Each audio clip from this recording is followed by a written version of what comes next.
when we talk about trusting our vision and trusting your vision, a lot of times there are things that come our way, and really it's life. It's just life obstacles that come our way, and they're just obstacles that we're meant to meet and overcome. Okay? Sometimes it could be, I know that Felicia talked about us putting things on our board that identify things, like for example, if we want a clean office, so we would have a picture of an organized space. I would also say that you put something on there that reflects your mental and your emotional needs, because when we talk about trusting your vision, you're going to need that kind of stamina. Do it. Facts. You got to do it. You got to put in the hard work, or it's not going to get done. You have to walk it out. Yeah. You have to walk it out. Yeah. And there's no way around it. There is absolutely no way around it. And that's something that that I've learned, and it's been humbling. Yeah. You know, and Yeah. I just hope that I have the wherewithal and the fortitude to make sure I apply my lessons so I don't have to repeat the class. Peace. It's your girl T.Speaks. I'm here with my queen, my sister, one of the loves of my life. She doesn't know it, but it's the truth. Miss Dana Myesha. Tell everybody hi. Hi, everyone. I feel really honored and blessed to be here. Thank you for requesting an interview. I have to tell you, it was with great hesitancy that I said okay, not because I don't love and respect your work and love and respect you, but you know, sometimes you need to, sometimes you feel like you need to be in a certain space. I know, we were talking about that. Yeah, sometimes you feel like you need to be in a certain space before you come before people. You know, for the most part, I would have to say I'm a pretty authentic person. So this is me. Which is why Yeah. you probably had some hesitancy there, right? Yeah. It's because you wanted to show up like bubbly. I wanted to show up on 1,000. Hi everyone, how are you doing? Everything is great, everything is beautiful, everything is on 100. Yeah. And it's just simply not the case, and it's okay. Everything is good though. Right. It is definitely good. I'm definitely grateful. But I'm in the process of, it's funny because I'm here, she came to visit me on location where me and my business partners, we have an event going on literally right now called Trust Your Vision Business, your business for your Trust Your Vision for your business. What's the location here again? It's 2251 Florin Road, Sacramento, California, 95822. That is the home of over 21 Black-owned businesses. Nubian Family Beauty Supply is in the house. The retail pop-up I mentioned, Keita King has her boutique.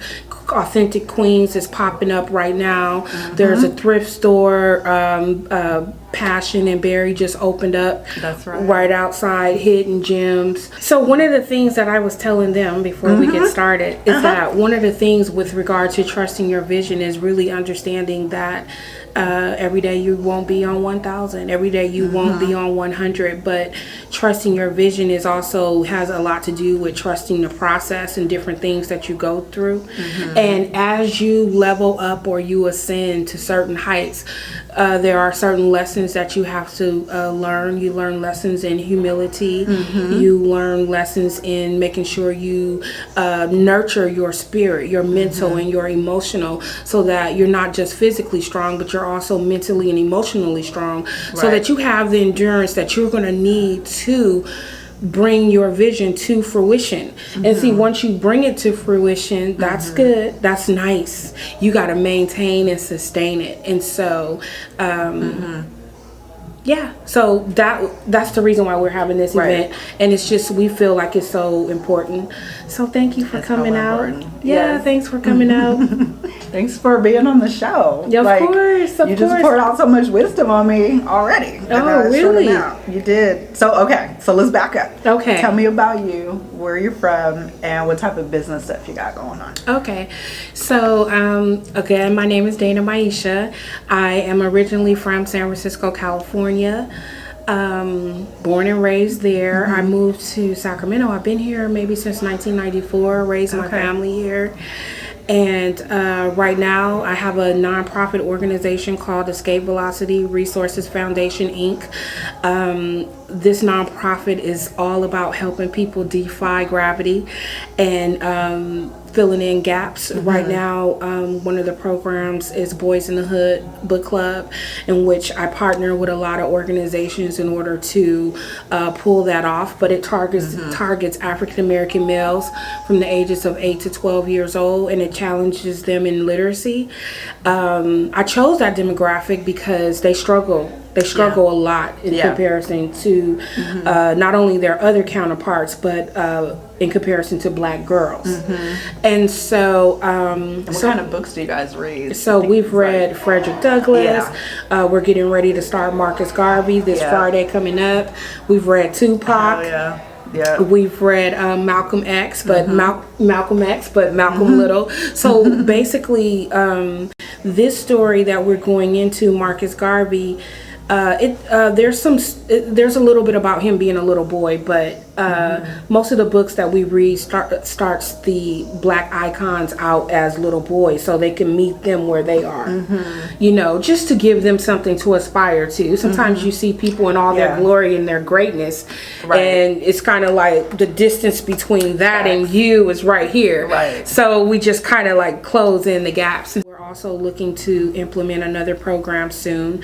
Again, I partner with many organizations. You're like the broker of so many people in this community. Like she's the go-to. If you want to get to know somebody, like you're the one to go to.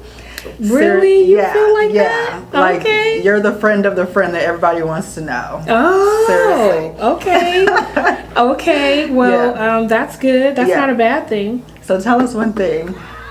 What do you think? What is one thing you want the sisters to know about the Black man? About the Black man. It's a lot. It's a loaded question. I know it's a lot. I'm gonna say that we need to love him through his process. Yeah. We need to love him through his process, and that as we love ourselves, we need to love him, and he needs to love us. Oftentimes, it doesn't look like what we always think it should look like. It's not the fairy tale that we see, or maybe the stories that we grew up watching. You know, the struggle is real, and we are at war. Yeah. And so I don't think that love necessarily should always be a struggle, but what we have ahead of us and the things that we have to contend with in order to try and sustain a better future for those after us, for those whom we might not ever meet, it's going to take some love. We're going to have You're a warrior. I'm a warrior? Yeah. Oh, why you say that? Because you're just like, I can see a forest full of trees. Like you're not just talking about you. You're thinking about like your grandchildren's grandchildren. Yes. Like, I always do that. That I'm on. Yeah. And so how do you like love the Black man when you said it's a war zone, it feels like? It is. So nice. Falling into faith. Oh, right, I saw that. No one Hey, congratulations on that. Thank you. You know what? It's funny because I think that the space that I'm in is definitely conducive for writing. Oh, you should write. Yeah, it's I was definitely. like writing and crying last night, and it's like, oh my God, I love you so hard, crying. But it felt good. You know, it's like that's where you do your best work, is when you're broken. Yeah, because it's a purge, and then you get to kind of rebuild, and you take all of the stuff that you already have mastered, if you will. Because I don't know if you ever become a master, but You take the stuff that you're mastered and then the stuff, the new lessons that you're picking up along the way, combine them, and you're even a bigger, more powerful force. And get yourself, just like you got to start taking your own advice. Not that you don't, Yeah. but you said get yourself around people that will push you. Yes. Maybe you've reached your height. You know what I'm saying? Maybe you outgrew your fishbowl. Maybe it's time for you to get into a bigger fishbowl. Yeah. And be a small fish again and not a big fish in a tiny fishbowl. Yeah. Just my observation. It's so funny that you say that because I've never even considered myself a big fish. You're a big catch. You're a big deal. People tell me that. You're People a tell fucking me big that, and deal. I'm like, for real? Yeah. Because I'm just your around the way girl. That's where the power lies, though. Is like moving and like not being detected. Like that's where your power lies. Like people notice when I'm not there. Like not to put, you know what I'm saying? Like you're quiet, and the quiet is like where the power is at. Oh, really? Yeah. The 48 Laws of Power. I'm reading that book. Oh, okay. 48 Laws of Power. Yeah. Okay. You're a powerhouse.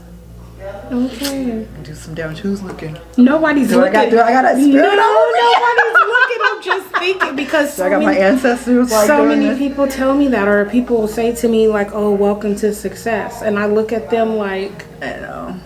"Really?" Because yeah, it's and not to be, I'm not ungrateful or anything like that, Right. But it's just like, oh, really? Is that what it is? Because I feel like I'm nowhere near the heights that I want to go. You get what I'm saying? It'll never be enough. It's because of the trauma and the sadness and the upbringing. Like I'm speaking from experience. Like Okay. it's never enough for me. Like somebody be like, "Damn, you're doing good. You got all this stuff." And yeah, and you know what? I am grateful and I recognize that, and I'm very, very blessed. Yeah. But there's a lot that I want to do. I was blessed to be a part of the anthology, as you are too, as well, right? So we're both a part of an anthology, Daddy Issues, and so that's good. I have 2 writing projects that I really desperately want to get out. So when people tell me like, "Oh, you're doing good," I'm like, "Oh, because you don't know my timelines. I'm so behind on so many different things," but I have things in the work, and I'm grateful. I guess I need to be more grateful. The meditation, like you said, Yeah. it really helps. So what's been working with me is rituals. And I just picked this up like a week ago. Okay. Is the ritual in the morning really helps me get grounded. So I'll wake up, I'll brush my teeth, I'll light an incense. I'll meditate for 5 to 10 minutes. Not even long. Yes. Right? But that's my ritual. Doing that reminds me, and then I say like 3 things that I'm grateful for. Even if it's superficial, like I'm grateful for my hair, I'm grateful for food in the fridge. Yeah. Like just something to knock me out of like whatever the woe is me that's getting ready to pop off when I walk out the door. Right. That's the thing that we have to combat and kill and slay, if you will, the woe is me or the victim mentality, because we come from a victorious people. I mean, I know that, it's no walk in the park being born black, so, but I wouldn't want to be anything else. Yeah. We feel good, we look good, we sound good. Everybody wants to imitate us. We got swag, we got soul. For sure. We got get up game. Yeah, we fall down, but we get up. Yeah. What is your prayer for the black community? What's your prayer for that we come together? That we come together, and I don't mean like a kumbaya, we come together. I mean that we solve our differences. Our differences, they may always be there, okay? Because they probably will be, but that we that we work together, right? Have those hard and difficult conversations when we need to, but then also keep it pushing. Don't hold grudges. Don't create a lot of enemies, because we are contending with a lot of stuff, a lot of things. And our unity, so to speak, is what's going to push us to where we need to be. How do we get there? Do we say, "Hey, black people, we got $1 million if you show up to this place at this time," and then we get everybody in the room, and then we say, "Listen here, black people, we got to get it together"? How do we do that? So I feel like it'll look more like this. Peace family. Gentrification is right on our block. We need to buy at least 2 or 3 pieces of property. We're gonna need about 60 racks. How can we pull that off? How many do it need to be? 10 of us, 15 of us, 20 of us? I got chill bumps because I can see myself in that conversation, and definitely I'm all about the money. I'm all about putting the money where my mouth is. Like, I'm about that life. I really am. Yeah. And I can see it becoming. So you see why, like, the beefs, like, if you, like, to have a disagreement with someone or to have something undesirable happen is not the foul. That's not the foul. That's, matter of fact, that's to be expected. But how we deal with them determines whether or not it's good or it's bad. You know, it's in or it's out. And I feel like in order to be in, that we still have to keep pushing, especially amongst builders, because we're like a subculture under a subculture under a subculture. You get what I'm saying? So we're the ones that who our families thinks we're weird because it's like, you got another meeting.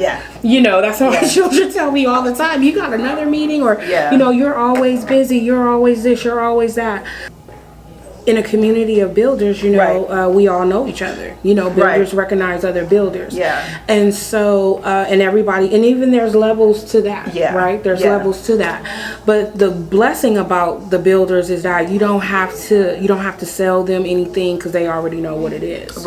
You know, this is what we're gonna have to do. And they got the tools because they're builders, right? In the technical world, they're builders. And even if they don't have the tools,